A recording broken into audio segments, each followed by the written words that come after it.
right, welcome everybody. Thank you so much for coming tonight. Raise your hand if you are new to the NOAC Society, if this is your first time. Wow, that's amazing. All right, so for those who don't know, we are a 501c3 nonprofit. We do a bunch of work in the psychedelic education space, not just education, but community building. We host these monthly meetups in Boulder, Fort Collins. We're starting some in Colorado Springs. Woo! We also support things like we're the fiscal sponsor for the Right to Try advocacy initiative, so you can check our website about that. And we're also working on a project partnered with CSU, doing some research with underground psilocybin practitioners. So a lot of really interesting work going on in the space. So my name is Lucia Turpak. I am a board member for NOAC. We have a couple other board members in the house tonight. We have Rob, Shannon over there. Thank you. And I think I'll just jump right into it. So a few logistics before we get started. First things first is please make sure to support the wonderful Mercury Cafe for having us here tonight. Purchase food, purchase drinks, and make sure you tip your server very well. 25%, 30%, like I'm also in the service industry, so. And we also have the donation station right there. So the suggested donation is $10, but really whatever you can give, even $1 here or there works great for us. Our Venmo is at NOAC-Society. The code is 8122. On all of the tables, you can find the information for our Venmo. Really important point here, to keep our community safe, please just assume that your neighbor is a Fed. So we want to keep it legal. That means please do not use this space to solicit substances. Great. Our next meetup in Denver will be June 2nd, and we will be welcoming another panel discussion. This one is going to be really amazing, highlighting Indigenous voices and the perspectives and experiences of Black folks and other people of color. Our Boulder meetup will be next week on May 18th. Raise your hand if you've been following the Power Trip or Cover Story podcast. It's a really important podcast. I think everyone should check it out. It's about boundary transgressions and sexual abuse in the underground and above ground psychedelic spaces. So next week, May 18th, we will be hosting a discussion on that podcast. And just a few announcements. First, we'll have Catherine from Heart Mind Medicine come up and tell us about a job opportunity. Hello, everyone. We have an exciting night in store for us. I'm looking forward to it. My name is Catherine from Heart Mind Medicine. I'm an ontological life coach, and I also help with the integration process for CAP-assisted therapy. And my partner, who will be here soon, who's a physician, Dr. Brent Jaster, runs Heart Mind Medicine and offers ketamine-assisted psychotherapy, as well as neurofeedback. And if you love neurofeedback, if you do it, or you have a passion for neuroscience and are open to some more training, we would love to speak with you. So please come say hello. Thank you. Have a good night. Thank you. All right, thanks so much, Catherine. Next, we'll have Shannon up to talk about the Emergence Festival. Hi, everyone. There are a couple chairs up here. There's a chair here, here, here. This is like family style seating, so please don't hesitate to like sit somewhere where you don't know anybody. We hopefully don't bite it. You probably maybe have heard that we're doing a psychedelic education festival October 1st, Emergence. More information is going to be coming out soon, but we're super excited because we've just finalized our sponsors. And this is a big coming together, October 1st, so it's going to be just before the ballot initiatives that we're going to be talking about tonight, or whatever makes it on the ballot in November. But the Psychedelic Education Festival is a big coming together of like the top research, education, training, practice, and advocacy organizations in a big like public showing to the community. It's a free and open to the public. So we want to have like a big public showing of how the infrastructure of the community that we have here, of the communities that we have here, and how sturdy this bottom-up approach to holding the sort of forward movement of a psychedelic practice. And so we just want to like kind of have that big public showing of what actually already exists and how strong these our communities are. So we've got like, I don't even know if I can name all of our sponsors right now, but it's like Psychedelic Today. MAPS is a sponsor. Have you heard of MAPS?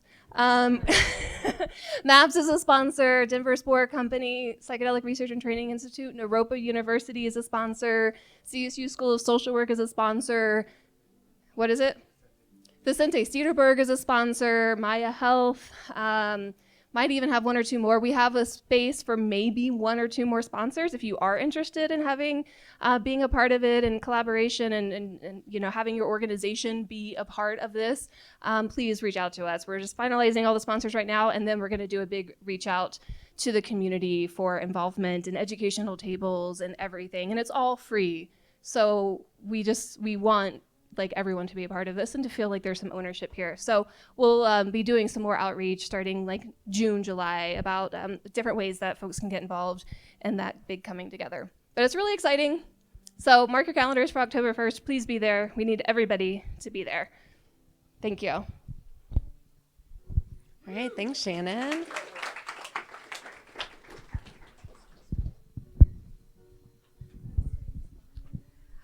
So tonight we are here for a really important critical conversation about 2 ballot initiatives out for signature right now for the November Colorado statewide ballot.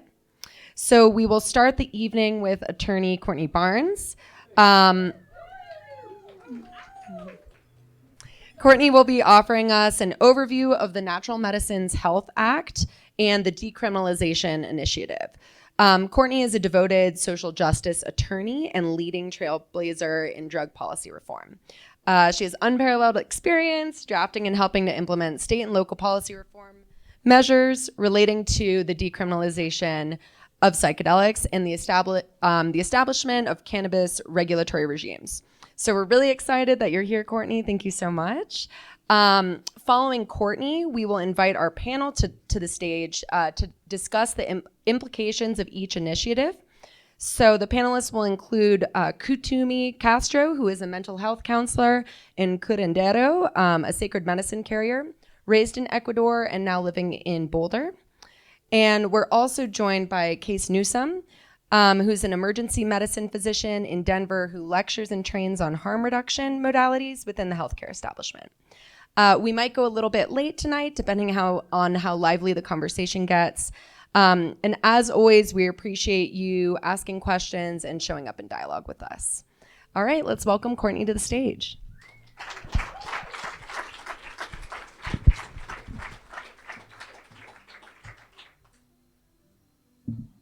Okay. Hi, everyone. My name is Courtney Barnes. I am an attorney licensed to practice law in California and Colorado, and a policy nerd. So please excuse my voice. I just spent 4 days in the desert, but I'm going to provide an overview of both Initiative 58, the National Medicine Health Act, and Initiative 61, which is the Decriminalize Nature iteration titled officially the legal possession and use of entheogenic plants and fungi. So we're going to kind of just start off with like some of the basic similarities and differences between the two. Then I'm going to go through an overview of Initiative 58 because it's got a lot more going on.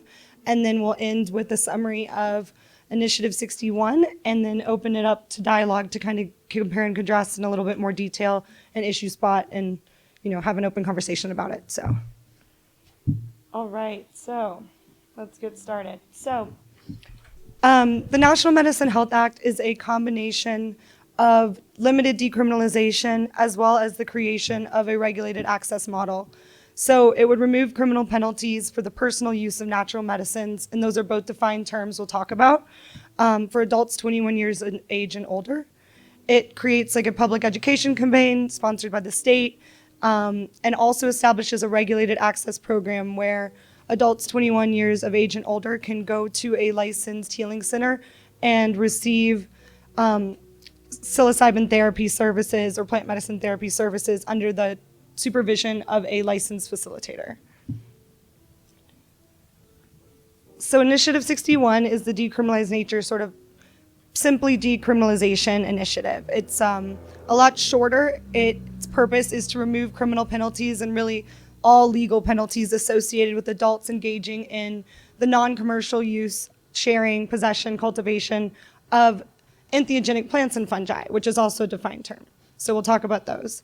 It also authorizes the provision of supportive harm reduction, therapeutic, spiritual services with or without remuneration, which we'll dive into in a bit more detail, to individuals that are engaging in the intentional and consenting use of entheogenic plants and fungi. So key primary difference is it doesn't create a licensed regulatory system, and it is a little bit more broad scope when it comes to the decriminalization authorizations, and we'll talk about that in more detail.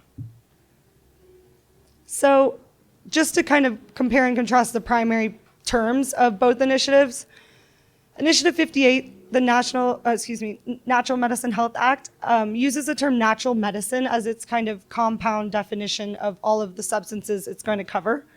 As you can see, it's ibogaine, DMT, mescaline. It explicitly excludes peyote, psilocybin, and psilocin. Initiative 61 uses entheogenic plants and fungi. It has, in effect, the exact same definition, ibogaine, DMT, mescaline, psilocybin, psilocin. It does not explicitly exclude the term peyote, but this is because peyote is explicitly scheduled independently in the Controlled Substances Act. So, it's helpful from a readership perspective in the sense that it clarifies that peyote is not included, but in practice and in application, peyote is not included in the other one either. So for all intents and purposes, they use the same kind of group of compounds that they're covering for both initiatives. But one thing that's important to note is the natural medicine definition has sort of two parts of its natural medicine definition. One is for the regulated access model, the other is for personal use.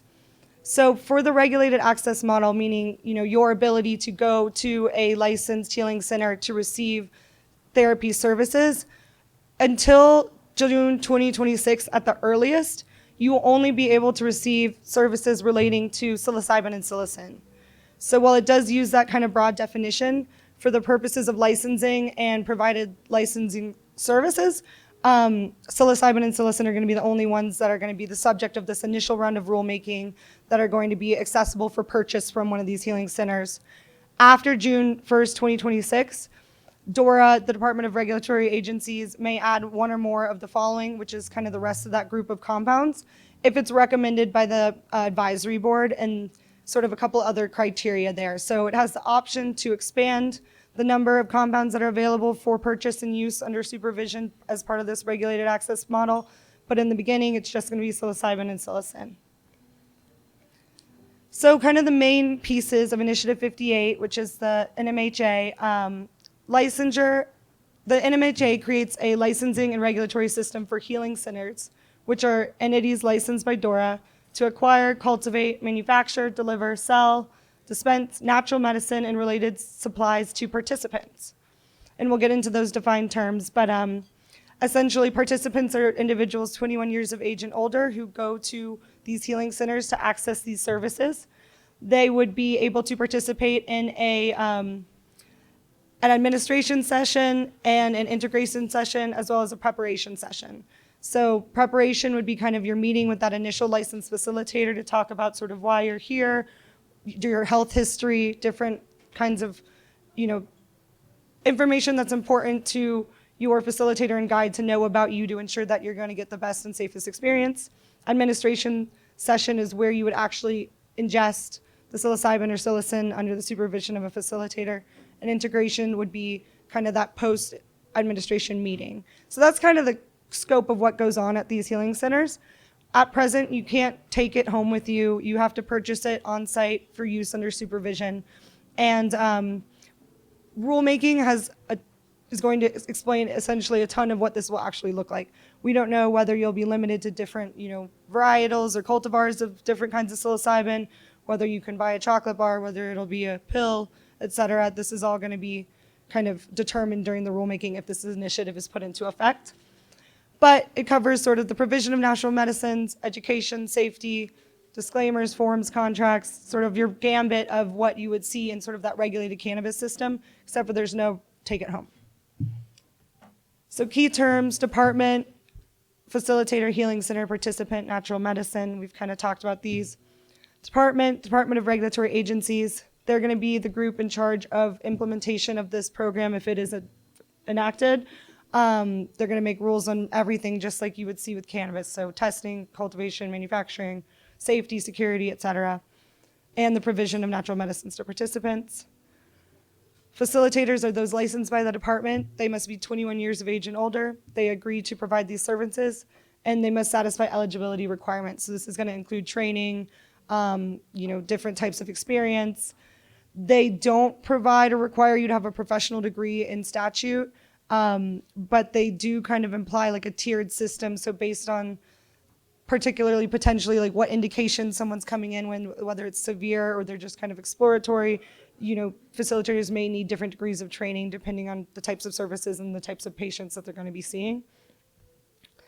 Healing centers, as I mentioned, this is going to be like your licensed entity that's going to be allowed to cultivate, manufacture, sell, distribute, and where people are going to use these services on site. It does have the potential, it sort of implies that potentially like a hospital or a healthcare facility could also receive this type of authorization, but it's not explicit, and so that's one of those things that would be worked on during rulemaking. Participant, you must be 21 years of age or older. There's no particular indications that are required. You don't have to have PTSD or anything like that, at least as of now, and that's the intent, but you have to be 21. So important dates of Initiative 58, they're gonna have to adopt rules for the facilitators by January 1st, 2024 if it's enacted. By September 30th, 2024, they're gonna have to get their implementation done for the license and regulation of healing centers. And as I mentioned again, that term natural medicine for purposes of these healing centers is gonna be restricted to psilocybin and psilocin until at least 2026. Required rulemaking. Big piece of this equation. Oregon's initiative was 71 pages, still has significant rulemaking. This one's about 20 or so. They leave a lot of information up to rulemaking. So DORA has significant authority to kind of create this program. This initiative provides the parameters, but there's a lot of questions that we just can't answer until this gets passed and we see what they propose. But pretty much everything from dosage to safety to advertising, et cetera, it's all going to be answered during rulemaking. Natural Medicine Advisory Board is going to advise DORA on some of these rulemaking components. It's appointed by the governor with the consent of the Senate. It's kind of a part of the DORA agency, and they're going to make recommendations on everything from, like I said, dosage, safety, whether you can do maybe at-home services, pretty much all of it. There's, they have different sort of experience requirements for the members of the board, everything from, indigenous use to mental health services to religious freedom, et cetera. But again, this is a government appointed board, so a lot of flexibility. We'll have to see what happens there as well. Local control. So a locality may regulate the time, place, and manner of these healing centers. They're not allowed to completely ban or prohibit the operation of these healing centers or ban or prohibit an entirety a facilitator from providing services within its jurisdiction, but they can limit it just similar to cannabis. Again, something that we'll likely see more detail during rulemaking. It may adopt laws imposing lesser civil or criminal penalties than provided by this act itself, but may not adopt ordinances or regulations that conflict. So this sort of implies that Denver thing. So Denver's kind of framework that doesn't provide any possession limitations, and that's a lot more broad than the personal use provisions, which we're about to get to in here, theoretically would be protected by this provision because you can have lesser penalties, just not conflict. Kind of your general program protections. Contracts are enforceable. License holders, so facilitators, wouldn't be subject to loss of their professional degree or certification by virtue of being a participant in this initiative. Doesn't require health insurance to be covered, but it also doesn't allow state health insurances to stop serving you because you have ingested or used compounds that are part of this initiative, and sort of your general protections. So personal use, this is kind of the big piece that we're going to compare and contrast with the Decriminalization Initiative, Initiative 61. So Initiative 58 provides a personal use protection that's a little bit hard to decipher, but in general, it covers your basics for 21 years of age and older, possessing, storing, processing, purchasing, ingesting natural medicine for personal use, or giving natural medicine away for personal use between persons 21 years of age and older, not for remuneration, so you can't charge for it. It also allows home grow of natural plants and fungi, provided that they're kept on the grounds of a private home or residence and they're secured. And then it allows you to assist another person or persons who are 21 years of age or older in engaging in the personal use, but they don't really define what that is. So it's a little bit tricky to determine whether, whether those sitting services would be allowed under this personal use definition, or whether it's merely just like you can be at the same place, same time. But what's important to understand here is how they define personal use. So they define personal use as the personal ingestion or use of natural medicine, and includes any amount a person may cultivate or possess necessary to share natural medicines with other persons 21 years of age or up in the context of counseling, spiritual guidance, community-based healing, etc. It does not include the sale. Now, so this doesn't set a possession limitation. There's no 4 ounces, 4 grams, etc., but it does set a limitation. So personal use does not mean any use, does not mean any amount. It means the amount necessary to share. So what's problematic with this potentially is that either the intent is that DORA will not be allowed to regulate personal use, but someone's got to make a definition. So it's either going to end up being potentially DORA, or it's going to be through case law. So, what does it look like? Can you have a community-based healing ceremony of 100 people? You have enough to share with 100 people? Or is it going to be 10, 15? At what point are they going to draw the line between personal use and distribution? Because we don't know, we know that distribution is not allowed, but we don't know what number is attached to personal use. So it's good that there isn't a number in here, but it's important to note that there is a limitation implied in the definition that doesn't provide additional clarity as to kind of what that means. So now, short and sweet, for Initiative 61, legal possession and use of entheogenic plants and fungi. This is about half a page. It's pretty simple. It amends the Colorado Controlled Substances Act, exemption from criminal penalties section. So unlike the new NMHA, it doesn't create its own section in the Colorado Code and kind of create this box like we have for cannabis, where it's still a Schedule 1, but then we create this box of authorized conduct. This just simply amends the Colorado Controlled Substances Act as it's currently drafted to add more exemptions from penalties related to these compounds. It decriminalizes the possession, cultivation, production, sharing, giving away, and delivery of entheogenic plants and fungi. Again, that's that whole group of sort of naturally derived psychedelic compounds. And allows the possession of use of related paraphernalia. So you're allowed to have your grow kit, you're allowed to have your testing equipment, all for that kind of personal use. It also authorizes the provision explicitly of supervision, guidance, therapeutic, harm reduction, spiritual or supportive services, with or without remuneration by persons 21 years of age and older to any natural persons engaging in the intentional and consenting use of entheogenic plants and fungi. So what's important to note here is this doesn't allow minors to go grow and cultivate and possess their own, but it does allow adults to provide harm reduction and supportive services to anyone regardless of age if they're in the scenario where, let's say you're at a music festival or someone's used substances and is having a bad time or just needs additional help. You're going to be protected for providing that help regardless, but it is not like an open call for minors to do whatever they want, but it protects adults in that scenario. This also, as we mentioned, kind of comparing and contrasting between the two, provides a bit more of an explicit protection for providing supportive, supervisory, and therapeutic and sort of spiritual services.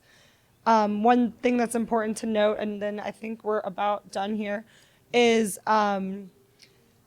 these two, based on legal analysis generally, Colorado doesn't have a affirmative conflict provision where if one passes, the other can't stand. They can both theoretically pass, but then wherever there is a conflict identified between the two, then whoever gets the highest votes would prevail. So it's not like you couldn't technically have both of these initiatives take effect. It would then be when they're implemented, whether issues arrive and people want to bring up problems. Not to say that there is one, but this is the one sort of gray area where this initiative authorizes these kind of supportive therapeutic supervisory services.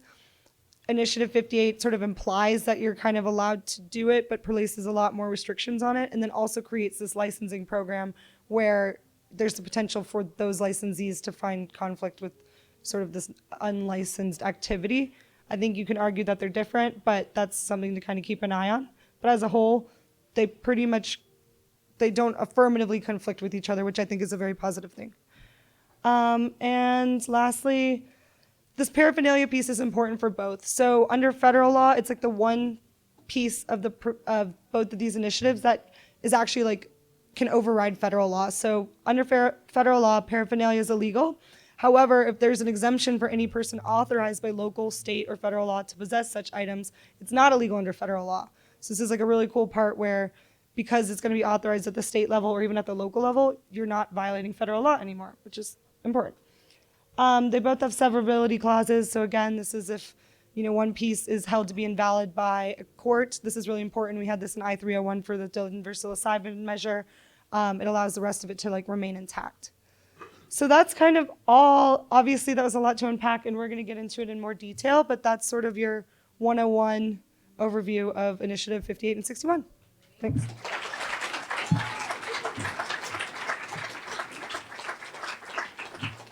We're gonna start just with a couple of our own questions, and then think about what seems really compelling that you might want to ask.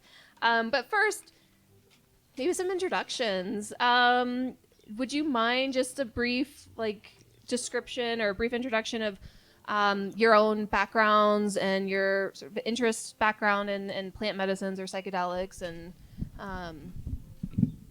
since we're not going to read bios, so I told everybody we'll do our own introduction. So Courtney, do you want to just start since you? Sure. So I'll just build on.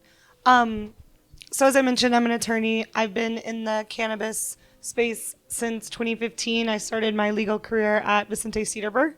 Through that time period, I had the opportunity to work on a variety of different cannabis and psychedelics related policy, most notably the Denver's I-301 Decriminalization of Psilocybin Initiative. I've always been really passionate about cannabis and drug policy reform, but about 2019, I started my sort of own intentional personal use of psychedelics journey, and it has profoundly changed my life and my family's life. And so I'm very, very passionate about the cause and, excited to be here. Thank you for that excellent presentation, by the way, Courtney. So my name's Case Newsom. Hello to anybody I haven't yet met. Oh man, friends. So I'm an emergency physician. I work around the Denver metro area at a few different facilities. I've also worked in the past in Pennsylvania, Kansas, Florida. I've been kind of around for learning different medical systems. And throughout that whole process, one of the things that struck me that was persistent was patients showing up to an emergency department with things that I had no ability to really make a significant difference, such as perseverating on suffering, psychosomatisms, issues that were beyond the 5 minutes at most that I could allot to a patient encounter. And that got to be really frustrating, as you guys might imagine. You get into this to try to help, and you feel that you're not helping for a significant proportion of patients. And so when I moved to Denver, it happened to be at the time of the 301 initiative, and got involved there and got to know some fantastic people in the space, and have been just honestly working with a professional aspiration to get more involved with bringing the medical establishment up to speed on the use case, but also some of the potential dangers of social use or unprepared use by a population for these plant medicines. So thank you. Good. Hello, everybody. My name is Kutumi. I go by Day. I'm a curandero from Ecuador. I was born and raised in Ecuador. I came here about 7 years to Boulder, Colorado. My family's based in Texas for about 22 years. I'm a curandero ayahuasquero, which means that I carry the medicine from ayahuasca from my tradition. I got involved in my heritage when I was 22. I started learning curanderismo at that age. It's my life. I'm here to speak on a lot of the indigeneity and the indigenous challenges that we're going through at the moment and in the past, and we continue to go through as we face these new changes, these new laws, these new initiatives that are coming up. I'm also a clinical mental health counselor. I'm a psychotherapist here in Boulder, and that's about it for now. Mm-hmm. Thank you. Thank you all so much for being here tonight. We really appreciate your time. I'm going to start with kind of a broad question, and because, I think one of the pillars of critical thinking, and we really like to have critically engaged discussions in these spaces, and one of the pillars, I think, is attention to power. We have to talk about power and who benefits. And so a broad question, I don't know how easy it is to answer necessarily, but reflecting on both of these initiatives, the regulatory model and like a full decrim, who benefits? Like, what people or groups do you think might you anticipate have the most to gain based on the content of this initiative, and or who is left out or excluded or potentially adversely impacted if you want to go that direction? Does anybody feel like they want to start? I can start. Yeah. I just want to also, just for a moment, if we all can take a moment to like drop into your bodies, into yourself. I want to acknowledge and honor that we're here in the lands of the First Nations, the Ute, the Arapaho, the Cheyenne, and the many other traditional First Nations that we continue to walk these lands and really have that in perspective as we continue these conversations. I also want to acknowledge my own tradition, the Quechua Inca people from the South, and honoring my own ancestors that are always coming through me. And I speak a lot of the stuff that I bring, a lot of the pieces that I share with people is a lot of what we speak down there in the South, a lot of our understanding, and just having that in perspective as well. And knowing that I don't speak for all the indigenous people, but I speak as one of them, and that's very important for me to name. So I just wanted to say that for now. Mm-hmm. Yeah, so this might be a big question to start with, this question of like power and who benefits, but it's been on my mind personally a lot. I've read both of these initiatives, many times over, and trying to parse out just some of the interests involved and what's to gain and what's to lose and for who. And so do you have any reflections on that?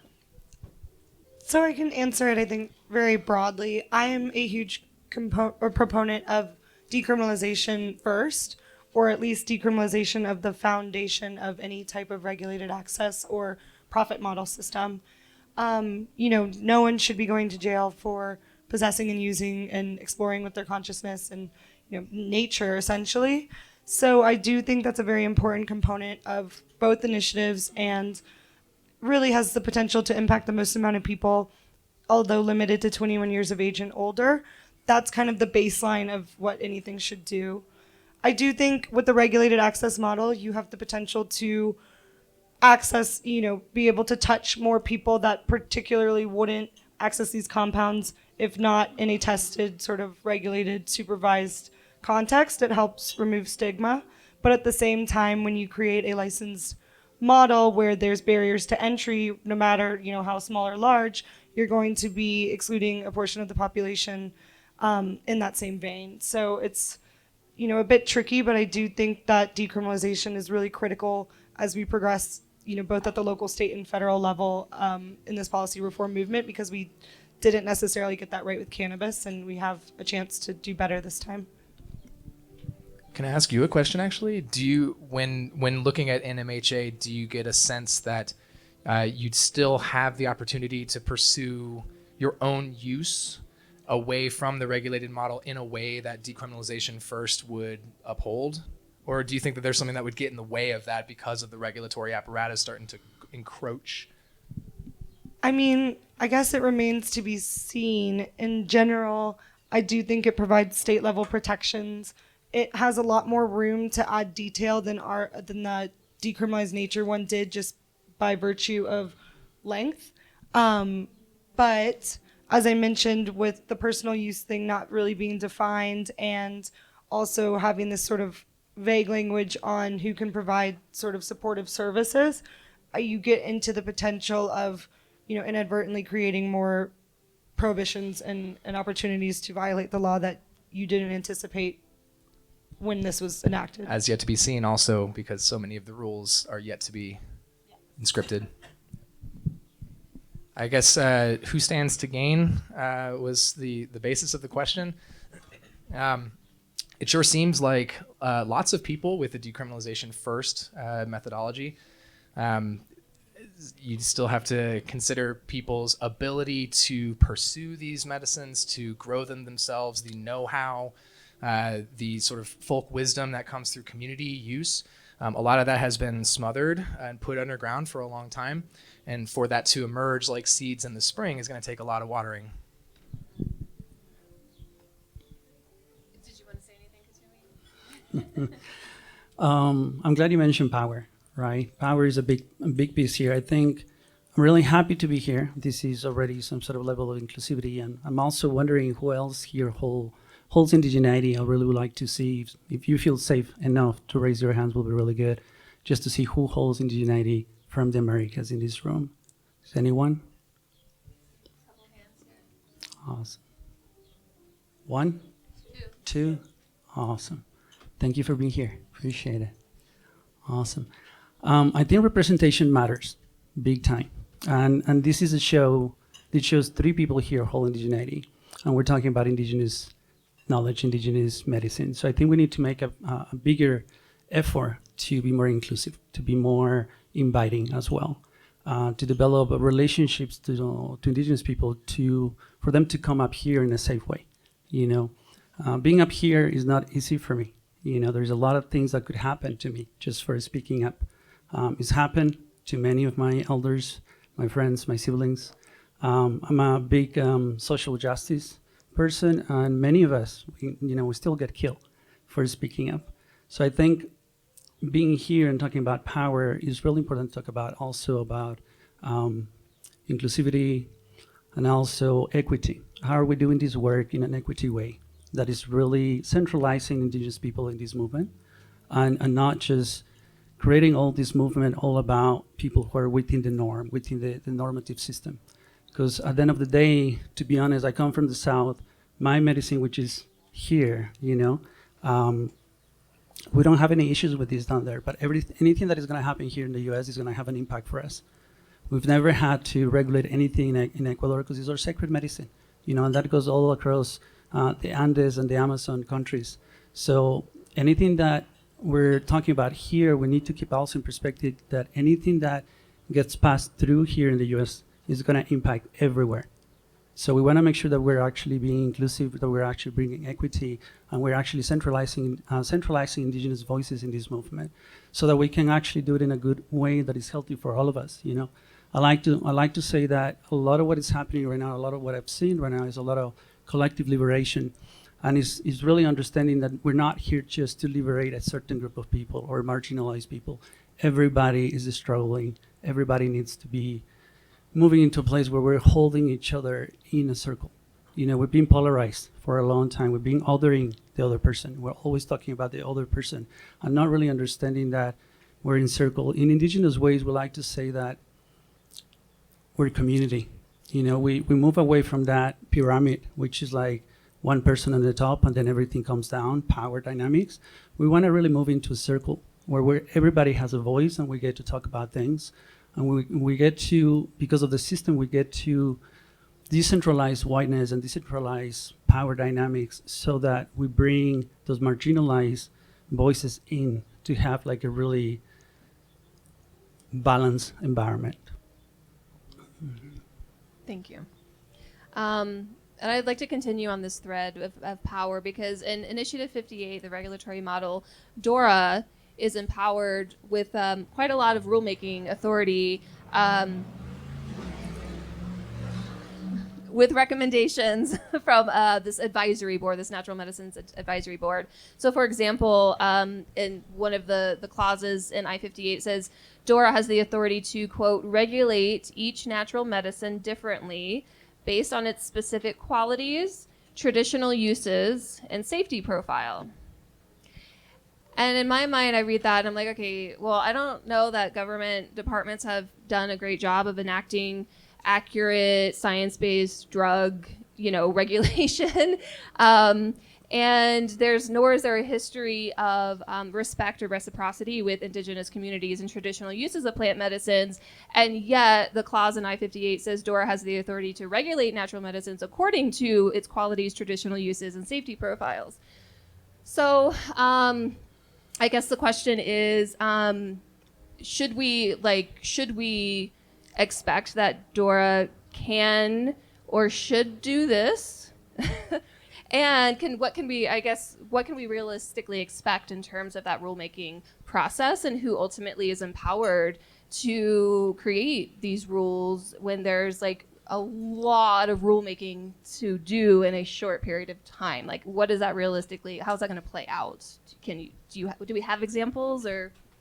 Sure. So we have a little bit of information in the initiative text itself, where there will be that advisory board created, which is going to consist of about 15 members, I believe, appointed by the governor, affirmed by the Senate, and they do have to have a variety. It's about 2 paragraphs worth of different experience criteria. Do I absolutely agree with you that our federal government is not qualified, or our government at all level is generally not qualified to opine on the science and regulate based on safety and really even just understand these things? And if you think about it, like, you can't really blame a politician. They're regulating 1,000 different topics all the time. But that doesn't help public safety. That doesn't help equitable access. That doesn't mean that's how it should be. The tricky part is coming up with a better solution. So we have this advisory board, which is sort of intended to provide some of that professional experience. But again, it's making recommendations to DORA. So that doesn't necessarily mean that DORA has to accept all of those recommendations. We also, don't know if that criteria that they come up with is the best set of players that should be still regulating this. We have the DEA deciding what is sincere religious practice, which is absolutely absurd. But that's been how it's been. And so I think as far as practical solutions, if this were to get implemented, would be, the notice and comment period. They are going to have to go through that traditional rulemaking process where there will be public input, pressuring, kind of your legislators on who should be a part of this advisory board. But again, then it's trying to come up with like an efficient, equitable, comparable solution. And I don't know that I necessarily have one, because the whole point we've been trying to do is get community engaged. And then that was sort of decided that it was too slow and inefficient, and then they've just moved on. So, that's kind of my thoughts. That's not really a solution, but those are kind of the pieces of the puzzle there. Does anybody here work at DORA?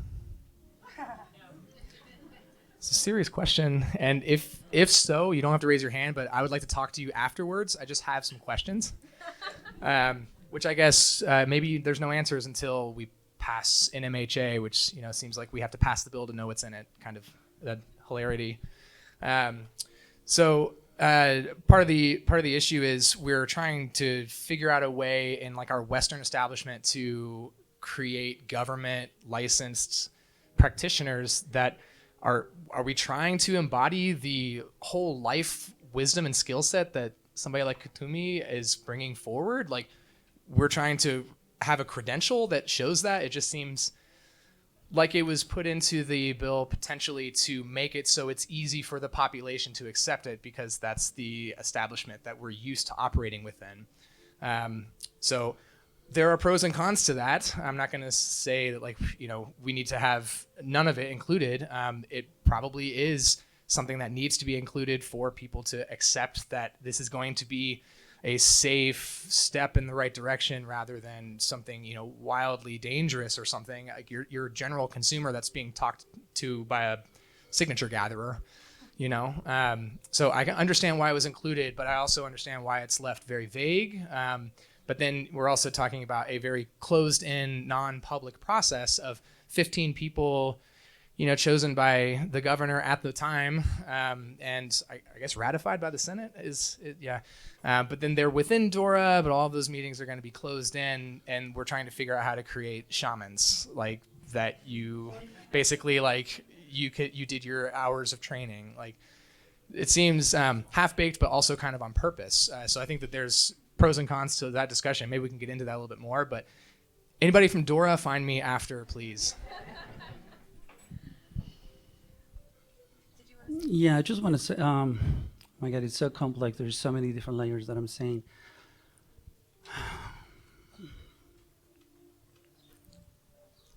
I guess the question that I have for all of you is, and how do we want to move forward in a way that we decentralize these enclosed rooms? Usually I'm assuming will be probably a lot of white men making decisions for a lot of other people. And it's really harmful. It's really, really abusive in my experience. I think it will impact indigenous communities really, really big. We're already impacted. We're really, really great. We're like super impacted already. And moving forward is going to impact us personally as community members, and also it's going to impact the medicines.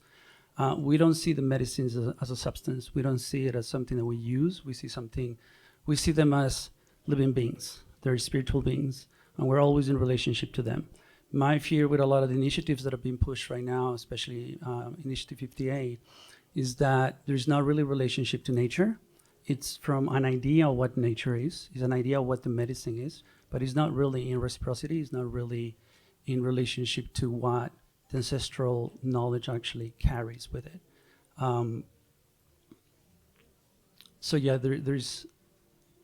I feel impacted already, knowing that this is moving forward already and it's going so quickly. The system is so insidious, and at the same time, it's like, let's do it now. And for me, that's a way of actually maintaining and keeping the power. So if we go fast, I don't have to stop, think, feel what's actually happening, how's it impacting other communities. And I think we need to really change that. We really need to slow down. We really need to have conversations and really see how marginalized communities are impacted by these decisions. As I said, we're already impacted, not just indigenous communities, but so many other marginalized communities are impacted by these. And we're gonna continue be impacted by these, and probably even worse. As a curandero, having to be regulated by the state, to be honest, it's funny to me, It's just like, I don't understand how that could even be taught, that somebody else is gonna be regulating us, that is gonna, the power, the knowledge, and the capacity to work with this medicine is gonna be taken away from us, right? Everything has already been taken away from us. The land, the resources. What I see happening right now, and it's been happening for a little while, is it's an spiritual colonization. People are stepping into indigenous knowledge, indigenous spirituality, and taking what they can. Out of that need that I see, people are in deep hunger of healing, but at the same time, they're still harming where the healing is coming from, right? So we talk about healing the communities, healing the individual, but at the same time, we're cutting the roots from where the medicine is coming from. So it's this very incongruent approach that I see. And my invitation is like, again, how do we move in a way that we're not cutting the medicine from the roots? It's not a substance. The medicine harms. For many people that think is gonna heal, it harms. The medicine doesn't like to be abused. I mentioned this in another presentation that I did. Tobacco. Tobacco it's a sacred spirit for us. It's always been a sacred medicine for us in many indigenous communities. And we see now it's harming people. Cigarettes, people smoking and getting cancer in different ways. In my experience, and this is my own experience, is the spirit itself going back to the body of the person who's abusing it and letting them know, hey, pay attention to me, I'm here. So the only way that as humans, we tend to slow down and take a moment to think and feel and see what's actually happening around us is when we are struggling with the body, when we're developing an illness, right? So I would not be surprised that this might actually happen. that people are actually going to be impacted negatively also from these medicines. And my desire is that we slow down and we don't go there, because we don't want to harm, again, the roots. We don't want to harm the traditions where these medicines are coming from, because otherwise what are we doing? What is actually happening, that we're not seeing that. So for me, one of the biggest pieces that we talk between my siblings is that we need, as we move forward, because this seems to be moving forward no matter what. People keep pushing it, it's going to happen in one way or another. And I want to see that as a collective group, as we're moving more aware in these initiatives, is that we bring protections for indigenous people, and bring protections for the medicine. So if this happens, if these initiatives are passed, that we also have on the side protections for the people who actually hold the ancestry, who hold the medicine, so that I don't get too subscribed to Dora, or any one of us get to actually abide by their laws. And I think that will be something that we need to talk more about it. It's already happening in different ways outside here. As indigenous people, that's where we're pushing protections all the time. And it's not easy. So the invitation again will be for this group that is pushing these initiatives. How do you support us? How do you become allies to help us develop protection for us, for our medicines, so that we counteract a little bit of what's happening? Because to be honest, I don't see a lot of goodness happening from what we're doing right now. It might be beneficial to some people and to some extent, but at the same time, as I said, we're damaging so many people too. I feel like I can chime in on acting really quickly and with high urgency. I wake up in the morning and have to go to, or I wake up in the evening and go to work, and the entire premise for my work is to act first, think later, when seconds matter. And it becomes a pathologic urgency if you really accept that as your sort of baseline operating mode. And it took me years in practice of acting with urgency, being very fast, to start to actually recognize patterns that would have been useful to me to have been educated on them and to have really taken them in earlier on. I could have helped more patients. And that's like a utilitarian way to look at it. But I also feel like I would have been able to live with more virtue, knowing how best to, they always say, take your own pulse first when you go to see a patient, so that you're not just like rushing all the time. There's a lot of dangers in being bullheaded, even if you do it with best of intentions. So I have to echo everything that you've just said. I can't speak to your whole experience, nor would I wouldn't want to, like I could. But as far as being slow, methodical, it seems like the right approach. And I see some good happening. It's in like communities like this, where we are discussing this stuff ahead of time, trying to get everybody knowledgeable and disseminate what the actual details are so you can be literate and comprehensive. But it's hearing multiple voices before we act is really important. But it does seem like we're running out of time by forces that are beyond, what I have access to. So. Thank you. I'm going to ask one more, and I'll open up to the audience, and we can kind of have some back and forth also. This issue of like time and like going fast and slowing down, and it seems to be, a theme. I've heard this across many conversations in different circles, and there is a lot of like fast movement, and you alluded, I think, Case, to like trying to fit into sort of a medicalized paradigm and clinical paradigms, and maybe for-profit capitalist demands and incentives. And so we're trying to like make this thing happen and fit within this particular context and markets how we know them to be. And there's a lot of money sort of waiting to jump into these markets. And then I hear this call in lots of circles to like, let's slow this down. And I think that's where the full Decrim 61 was coming from, was like, okay, let's slow this down. What if we took like the simplest approach to start with? And then I guess what I'm curious about, especially for something like psilocybin that's considered extremely physically safe. So if the Decrim initiative were to make it to the ballot and be enacted, would that be sort of it, do you think, in your sort of mind? Or is there something to build on? Like, if we were able to slow this down and say, okay, let's start with decrim, like 61, and then build on it, is there a building on it, or is that the end? It's designed to absolutely be able to be built upon. So I don't remember the exact wording off the top of my head, but there is like, unless otherwise provided by law. So that's kind of the cliffhanger of like, we're going to say this, but something else could do something a little bit more broad.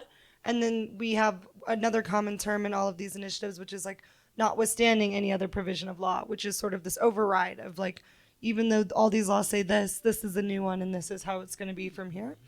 So the Decriminalize Nature one is kind of great in its simplicity in that, like I said, it doesn't even add a new section to the Colorado Controlled Substances Act. There was already an exemption section, and that's actually where the peyote exemption is listed, which allows for the bona fide religious use of peyote. So it's kind of just this sort of baseline, but it by no means, preempts any other legislation to come after it. It is intended, though, to provide this baseline level of protection for this conduct and then allows layering on top of that. Anything else, or any ideas for like what that layering, like where else to take it beyond decrim? I guess maybe this would be a better question directed at the 15 people that are going to be set in an advisory position. And one thing that was coming into my head when Katumi was talking was, are those voices actually going to feel safe to speak up to all of the things that they view as necessary?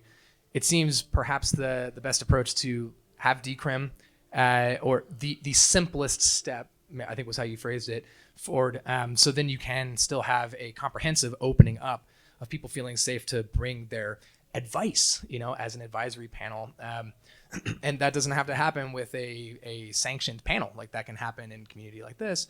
It seems like we probably don't know what the next steps would be because there's so many voices out there, and allowing people to not go to jail for a thing is probably the starting point.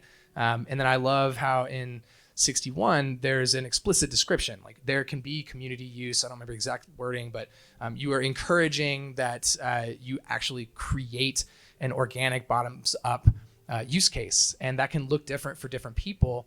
And that is very liberal, right? I mean, that is like a very open, free way for people to associate in certain ways, or to have individual use. And then it would become manifest later on. And that's really exciting. If you start to put lines and codes and, can't cut across this line or whatever, then you're going to close down a lot of the opportunity. And I don't even know what those are. I mean, I could speak to it from the medical establishment. Sure, there's a ton that could be done in the medical world for healing, but there's also a ton could be done in recreational use that is recreational, that people actually get vitality from. We just don't know, honestly, the full scope of it. I would want to hear what everybody else here has to say about that, honestly. And can I just follow up? This is just a point of clarification before we open it up to everybody. So there is a personal use decrim as part of 58, right, Courtney? So I get this question a lot, and maybe some folks here have it. So if the Natural Medicines Health Act includes decriminalization, then can't we just, is it solved?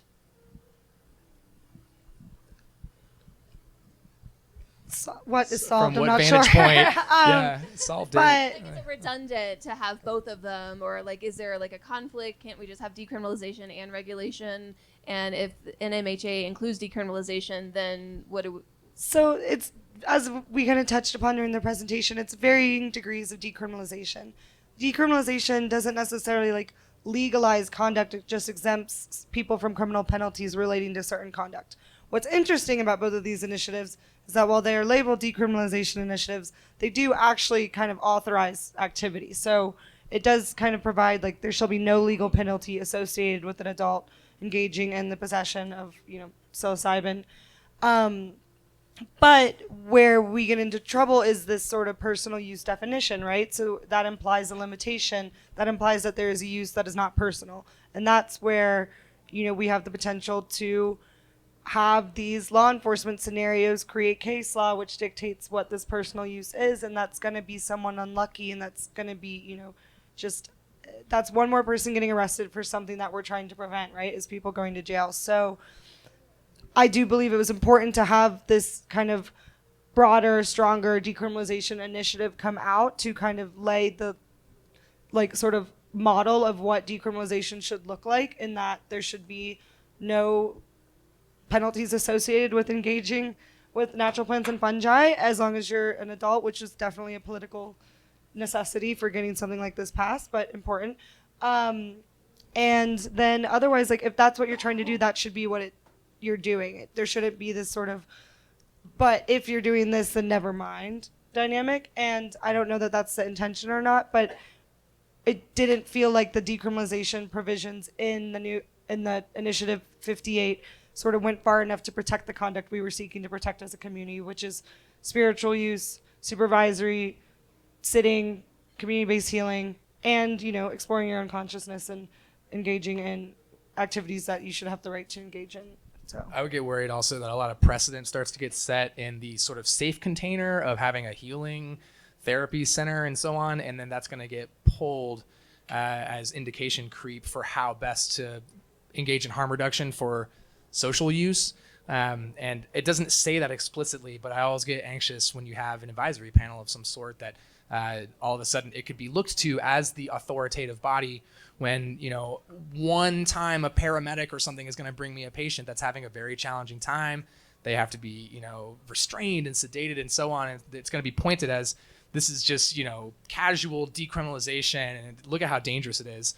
And what should we do about it, you know? And then next thing you know, you already have an apparatus in place that wasn't voted in, that's not transparent. That's my concern personally, but there's also no indication to say that that absolutely would happen. That's just my concern. I just quickly, I think the biggest danger that I see around this, although I see a lot of goodness also happening, it's the centralization again, the power dynamics on corporations and institutions deciding what medicines are, how they're going to be handled, how they're going to be provided. So that's my biggest concern. You know, it's taking these away from the actual rightful people that has received this through generations. One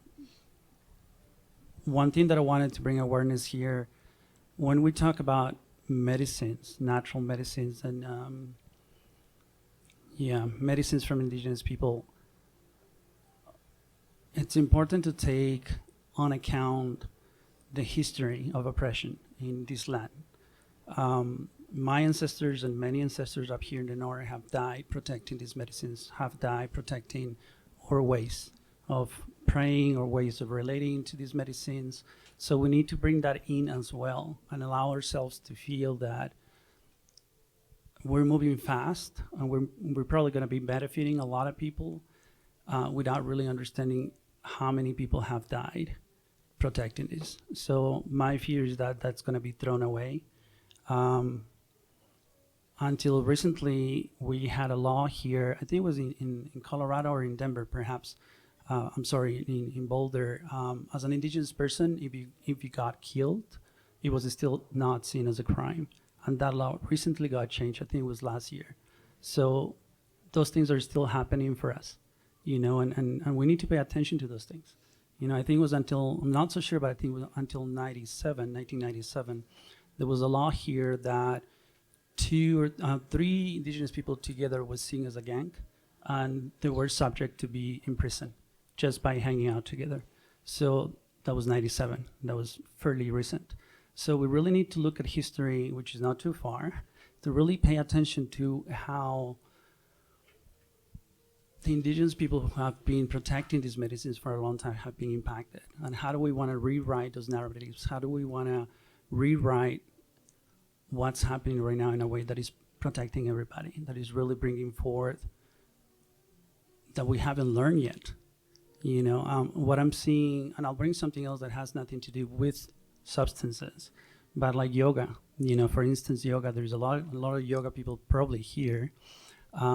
Yoga was decentralized from India, and what we see nowadays here has nothing to do with yoga, or probably very, very little. The Yoga Alliance, which is an institution in Canada, took over the power to say, I'm going to certify these people. And what happened now, I know a lot of people in India, I lived in India for many years, actual yogis who don't qualify for Yoga Alliance, and they're totally decentralized. They're not even respected or seen on our Western side as a yogi or as an instructor or someone who's actually passing the knowledge of yoga.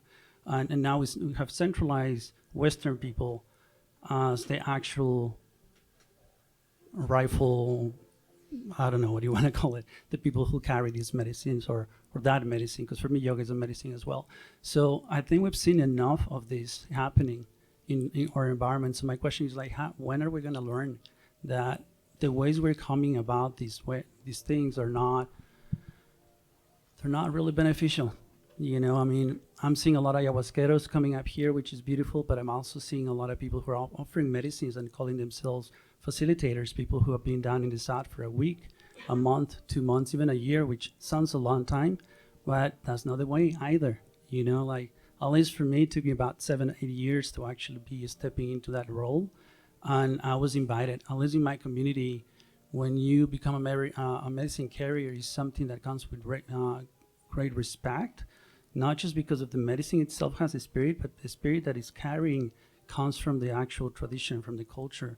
So that's a lot of another piece that people tend to unify, make everything as one thing. So everybody says ayahuasca. Ayahuasca, it has so many subcultures, right? And every subculture has a different way, a different relationship to that medicine.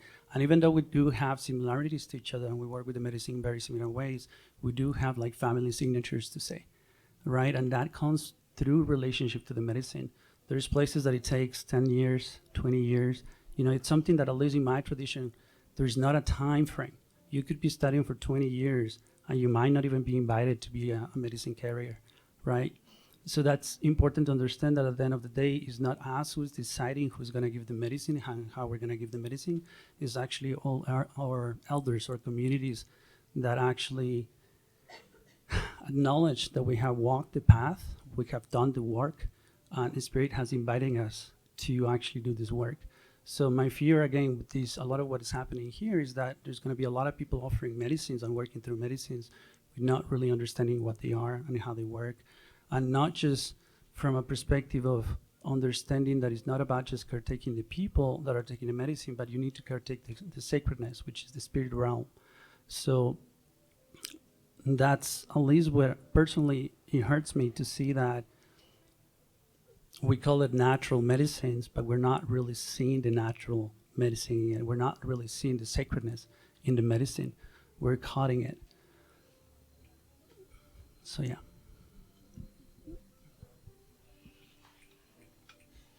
Please. Yes, thank you.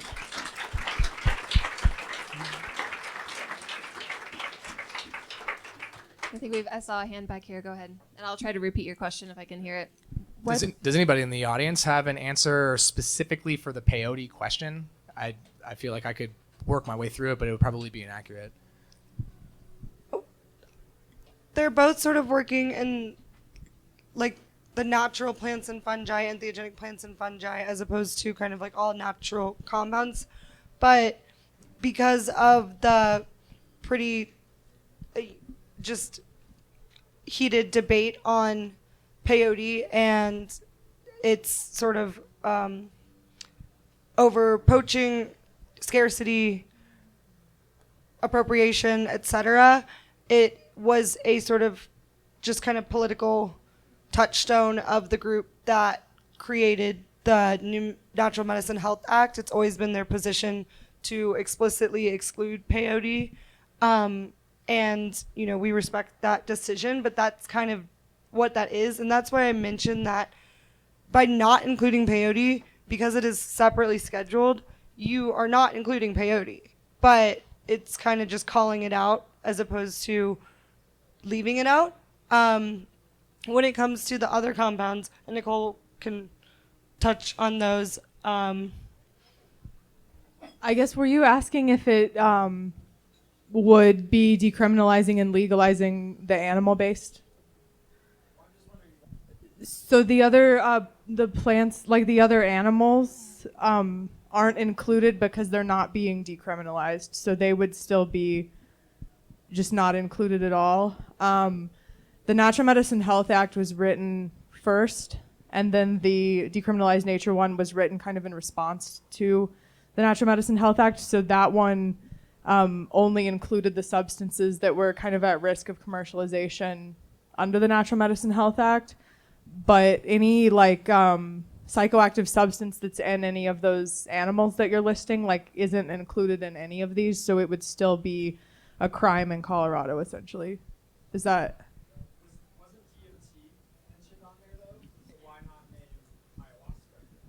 So it's based on the way that the compounds are scheduled.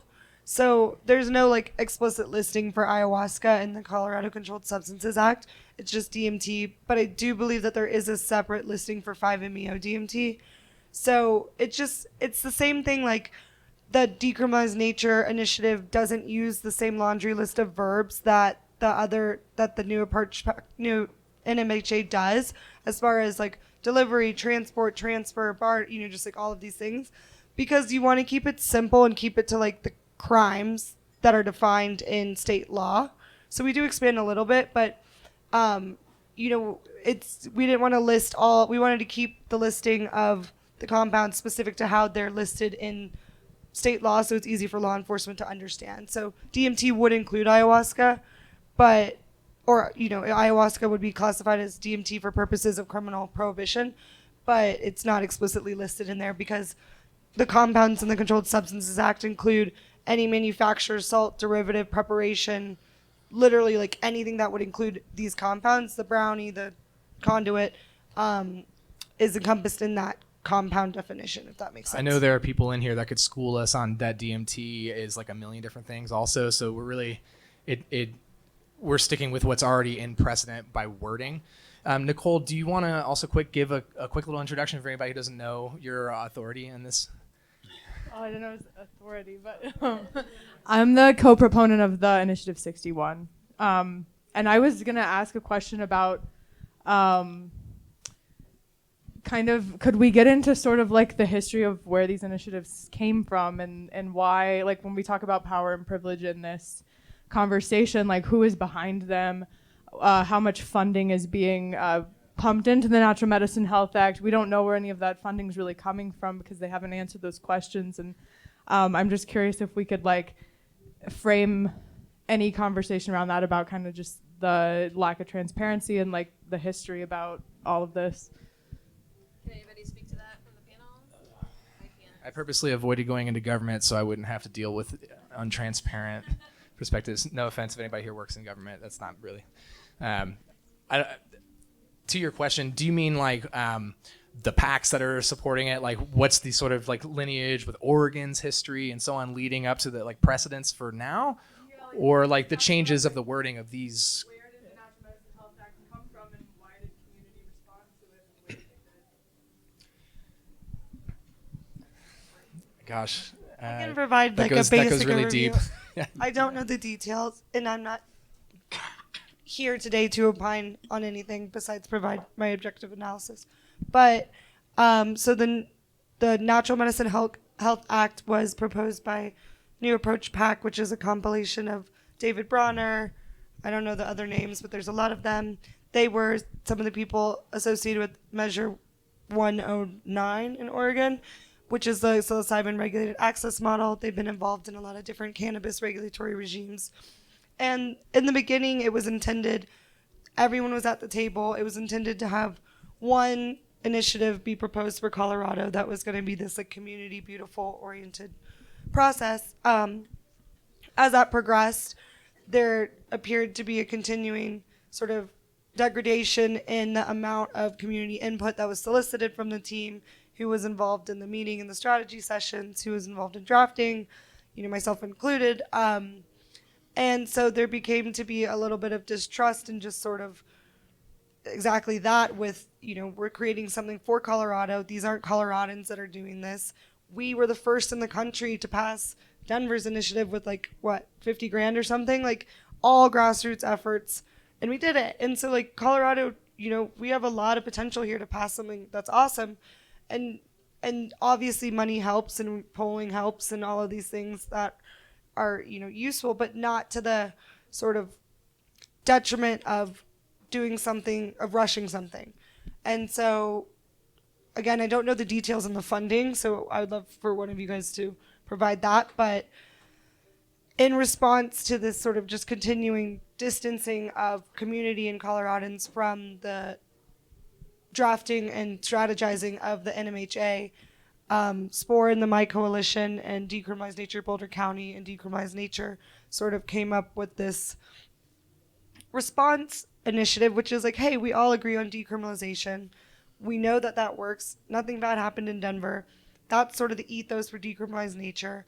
Why are we trying to, perfect all of these really polarizing, important, critical issues that we do need to work out before we put them into state law when we have something that we all agree upon? And so that was sort of how the Decriminalize First or Pure Decrim Nature legislation originated. And that's about all the detail I can provide. Let me give a quick example, and you could probably also speak to this, but let me give a quick example of where I think New Approach saw an opportunity to kind of just like lube their own gears and just kind of press on. Maybe a year or two ago, I think several people, maybe in this room, maybe not, were involved in the sort of original brainstorming to try and understand what a sort of like ethics board would look like. How would you create something such as best practices and to codify that into a statement that can be referred to by people that are essentially auditing malpractice within this persistent healing dynamic of trying to push for a medical model. And if we're gonna create a form, we need to have a way to review things, and that was incredibly challenging. I mean, we talked for hours, and ultimately it kind of felt like we were spinning our wheels, and we were all coming to it with good perspectives and coming from a good place. And I think that that was kind of like one example of how challenging it was going to be to build this all with virtue and such that the whole population would be able to accept it and then pass it.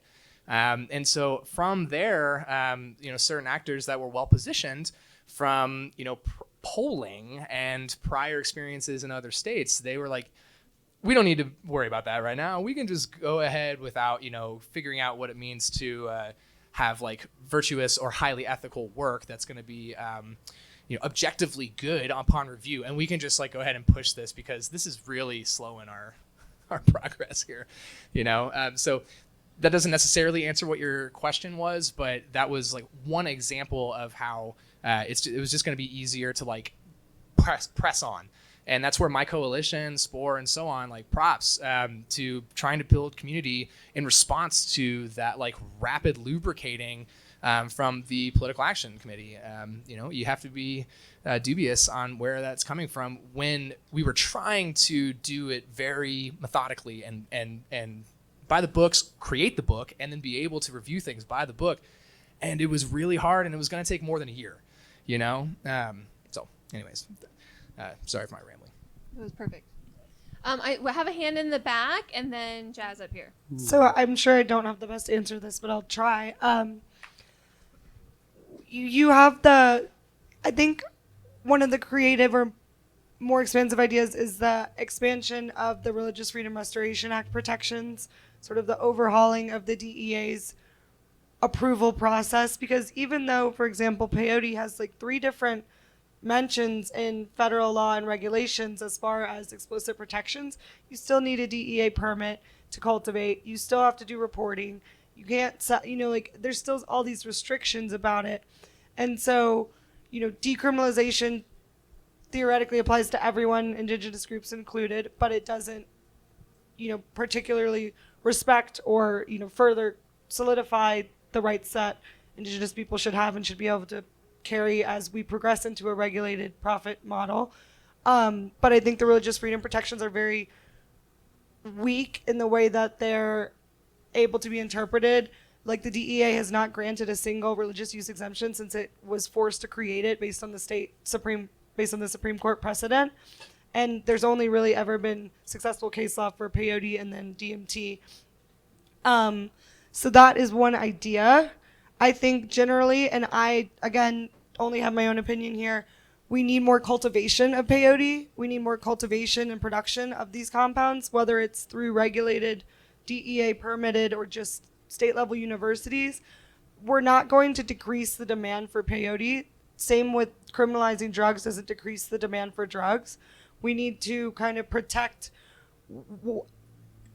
these compounds from being poached from people that shouldn't, are stealing.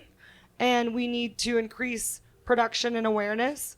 And really, like, we played with different things, like, allowing cultivation but not harvest and all of these things, but it's essentially protecting the properties of the indigenous from stealing and poaching, and then increasing production generally, because otherwise it's going to go extinct regardless. But as far as explicit protections, the religious use, indigenous use, I think those should be codified at both federal and state law a little bit more explicitly. And then I am so open to learning, because I just, wanted to fill the gap here, but I by no means know the answer.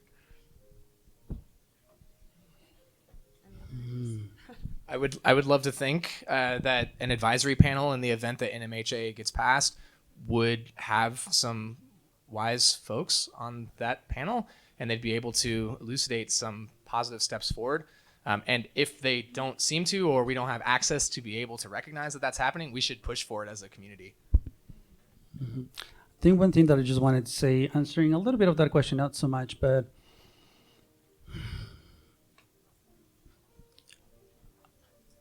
how can you individually move forward towards be part of what's happening? So it's great that you're here. It's great that you're listening to us. And I think this is already bringing healing and understanding and awareness.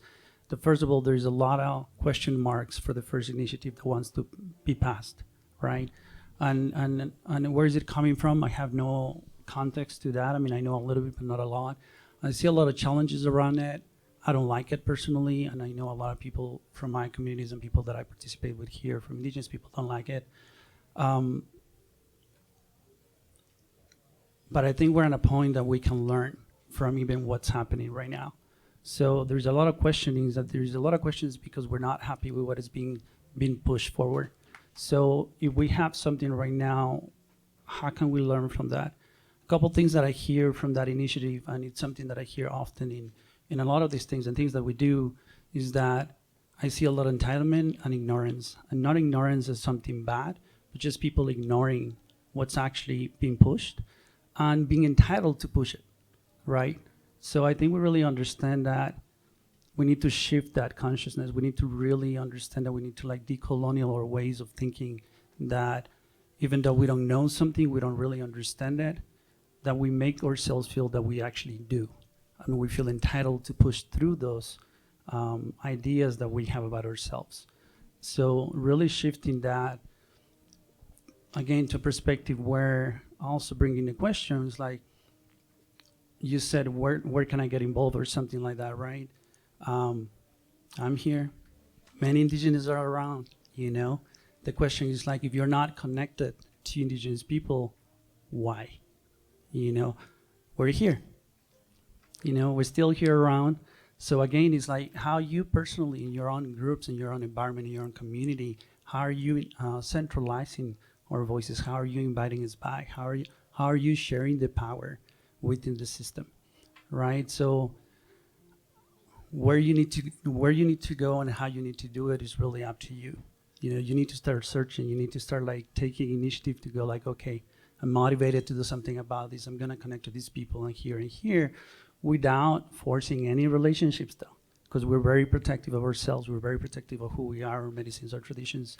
So we don't want to be tokenized. We don't want to be used pretty much to push through these initiatives. But we also want to have authentic, honest relationships to people that are actually doing this work. A lot of people see indigeneity as we don't want Western white people doing any of this. And the reality is it's not we don't want it. It's we want it, but we want it to be done consciously with humbleness, not entitlement, and really understanding that at the end of the day, somehow this movement is trying to reinvent the wheel of something that indigenous people have been carrying for a long time. So how do you approach elders? How do you connect to indigenous communities? How do you do reparations in that process? Because also another piece to approach indigenous communities, like you need to do reparations. And that comes individually and also comes in community. And to be honest, a lot of people are not ready for that or even have the conversations about this. But I know there's some people who are. So if you are one of those people, like start questioning yourself, how do you want to do reparations, and get together with other people that have been doing reparations already and start being informed, getting to know ways how to approach indigenous communities and how do you want to become an ally. And remembering that to be an ally is not about you. It's about how you bring the elders back. How do we bring back into these normative environments? How do we bring it in a way that is safe for us to be here? Because again, we're not bringing, a lot of people talk about renaissance of medicines. It's a renaissance of medicines within normative environments. But for me, it's not a renaissance. It's always being alive in my tradition. It's always being alive in my body, my system, in who I am. It's my culture, right? I've been on the margins. So people tend to see that it's emerging, coming back, but it's always been here, right? It's actually been protected by us. So again, coming back, if you're not connected, find ways to connect. And if you want to connect, be honest that you're connected to support us. And by supporting us, you're supporting yourself. By supporting the marginalized communities, the indigenous communities, you're helping to bring reparations and healing to how we hold these medicines so that we can continue to heal the earth. Because we're not just healing individual people, we're healing the earth. There's conversations about social justice, climate, bringing water to indigenous communities. There are many reservations that they don't even have water, right? So here we are talking about medicines and how do we bring these medicines to heal these environments. And yet we have so many communities still that they don't even have electricity. They don't even have water, right? They don't have food, or they have to drive hours to be able to collect water from some place that is actually, that they can get the water in bottles and things like that. So again, find those communities, because we're many of us around here, you know? I know a lot of people don't see us. A lot of people don't want to see us, but we're here. And rephrase that, like change it, open your minds to see that we're here and we're doing a lot of work. Protections, how do you want to approach protections around these? Let's have conversations about this. There's a lot of protections passing. There is the reason, my understanding for peyote is exactly what you said. Really strong indigenous communities can really advocate for, have been advocated to take these out from these initiatives. I'm an ayahuasquero. There are not many ayahuasqueros here. Somehow people are entitled to talk about ayahuasca, you know, and I'm like, my God, where is an actual ayahuasquero, you know? Psilocybin, I know through colonization we have like caught the roots of this beautiful medicine. In the South, we like to call it niñitos de luz, which means children of light. The most recent recollection of what we have an elder, Maria Sabina, you know, no one is doing reparations to that community down in Mexico. There's so many people sharing that medicine here in so many different ways. No one is helping the actual communities that actually protected the Niños de Luz for a long time, you know.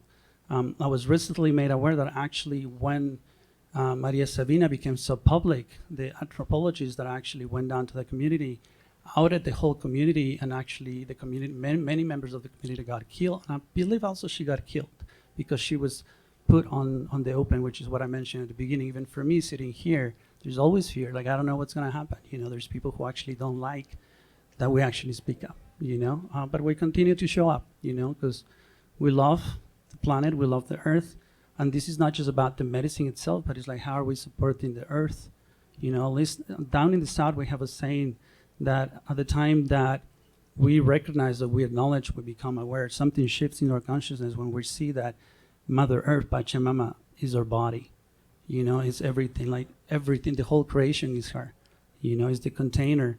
So the medicines are just for us. They're beautiful gatekeepers that help us to open up to that consciousness level where we actually see that we're actually her. And she's been grieving us for a long time. So again, one more thing that I wanted to say is like, can you listen to grievance that is coming from her? Are you actually listening to pain from the separation that we're not, or we haven't been connected, we have been caught from our roots? You know, I'm also partially European, you know, I'm mestizo, which means that I have indigeneity from the Americas and also from blood from Europe. And look at the history, you know, why people caught their own roots, their own indigeneity, and then they moved on to different places to do the same. So we've been grieving the connection, we've been grieving mother, we've been orphans to the earth for a long time, you know, and this is not just white people, this has happened to many of us. I was brought up in the city, and for my first 12 years, even though I had a lot of indigeneity in my family, we were still stripped off from actually our culture. You know, I had to go back to actually reclaim, reconnect without colonizing my own culture, because that happens a lot. When people start becoming awakened to like, oh, I have indigeneity, or I want to have these medicines, we go to our places and we feel that we're entitled just to take it.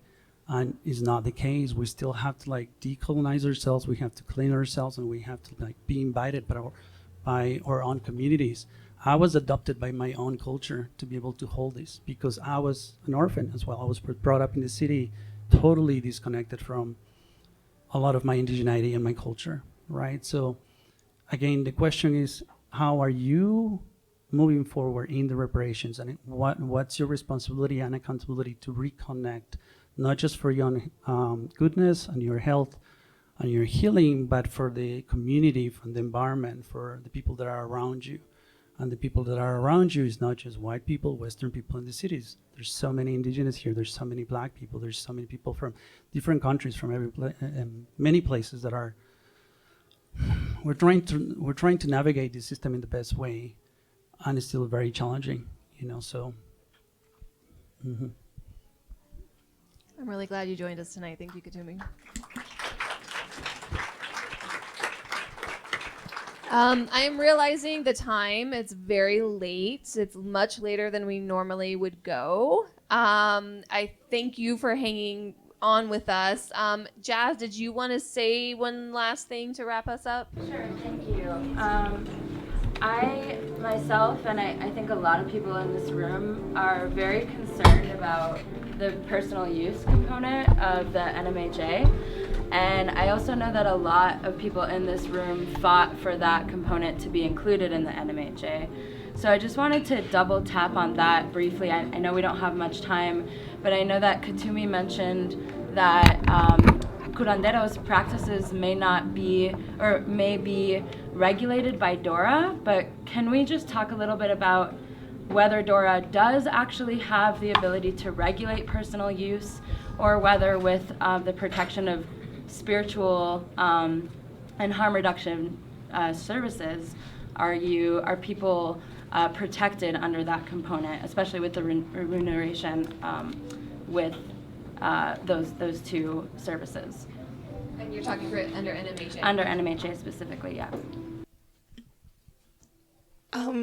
So NMHA does imply allowing some sort of sitting and supervisory services, but it's not for remuneration. So you wouldn't be able to charge for those services, nor are you permitted to advertise for those services. So it kind of just implies sort of like having a group together to use that. And I think that there's ways as a lawyer you could argue to kind of expand upon that to make that a broader allowance. But at the same time, you have this tandem creation of this regulatory system that's doing a similar service in which you're going to have to pay fees, have training, get licensing. And it does imply in the training sort of rulemaking that like history of indigenous use or facilitation could be a like meter for tiering the type of experience or level of training you would need. So while that on one hand shows that they're thinking about that experience being valid in some regard, on the other hand, it implies that that experience is part of this program. You know, like you're still going to have to go and get those certifications or licenses. So it remains to be seen, which I do think is problematic, because while there is a lot of mention of indigenous use and historical use and spiritual use, it's wrapped up in the regulatory model. So while you can theoretically, until rulemaking happens and these licenses are available, sit and provide these services in a group setting and community-based healing.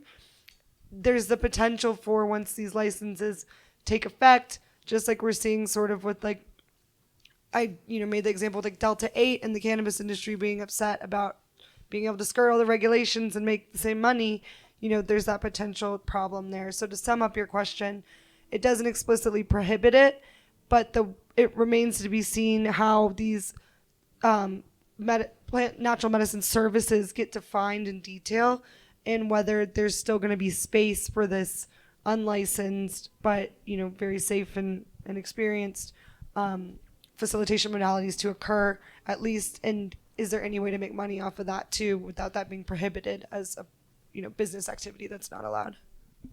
My read on it is it doesn't explicitly prohibit the encroachment of the apparatus to taking over ceremony.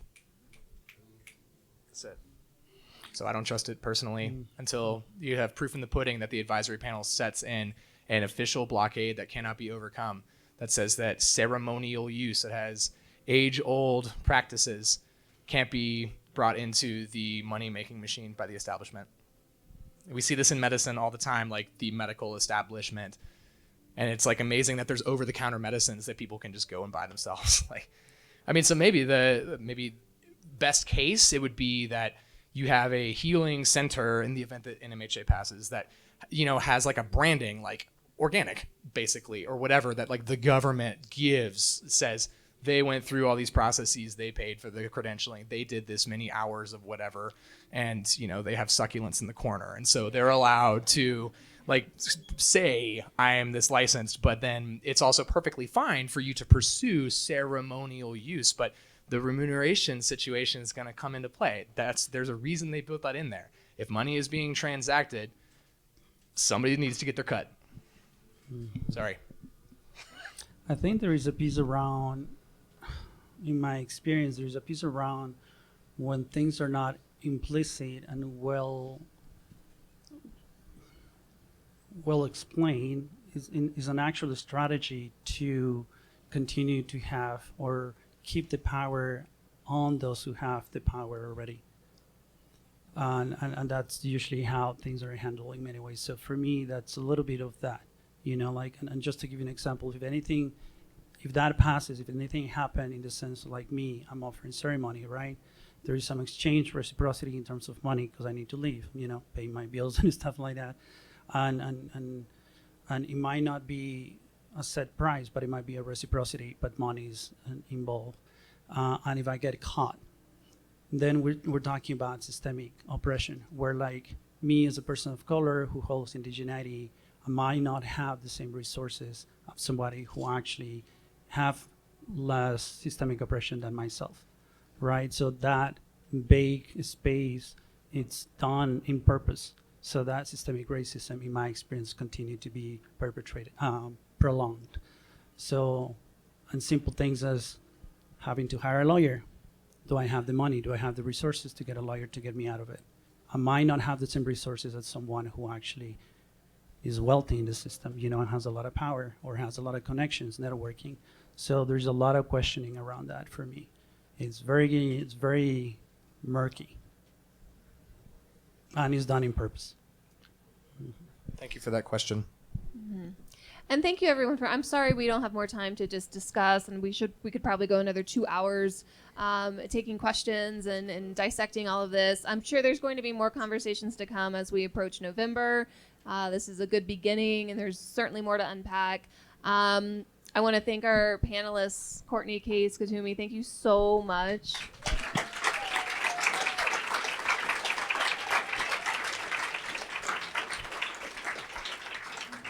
I hope it was very useful for me. I hope it was useful for a lot of people in the audience here. And let's keep this conversation going. We meet here every month. And we have our meetups in Boulder and Fort Collins and Colorado Springs. So please, let's just keep going with this. There's a lot to do. Can I ask a question? Yeah. Is there any way that folks here could get contact information if they have any further questions? I don't know. Tell me. Is there a way they could get contact information? Y'all can see my YouTube. I don't even know how to log in. So my email is case.newsome@gmail. It's pretty easy to remember.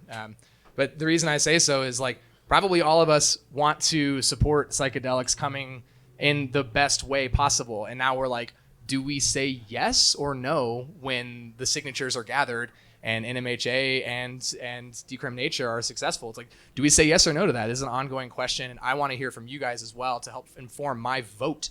So this is important, okay? I'd like to say something really quick. I know a lot of times in these conversations, things could get really hopeless, because there's so many complexities. And my invitation is to continue moving forward.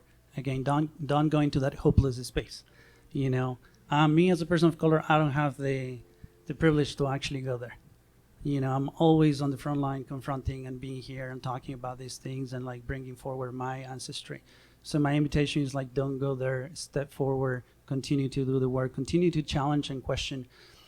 There's a lot of systemic that is here. We all carry a lot of systemic pieces because we brought up in the city, and whether we're white or not, there's so much stuff that we're holding. And in this particular case, it's very political, it's very systemic. We're actually against the system directly.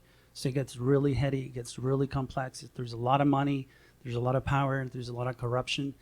And everything we do here is going to have a ripple effect. The reason we're sitting here today, and I like to honor especially Black and Indigenous women and also transgender people, the reason I have the privilege to be sitting here is because of them. Because they have been fighting for a long time, pushing through the system, being social activists, like really dying to create a space for more healing, for collective healing to happen. So if you're feeling hopeless, don't go there. Honor it, feel it. It's okay to have it, but don't go there. We don't have the luxury to go into hopelessness. We really need to keep pushing and like resisting, okay? So my invitation is there. Thank you. Thank you.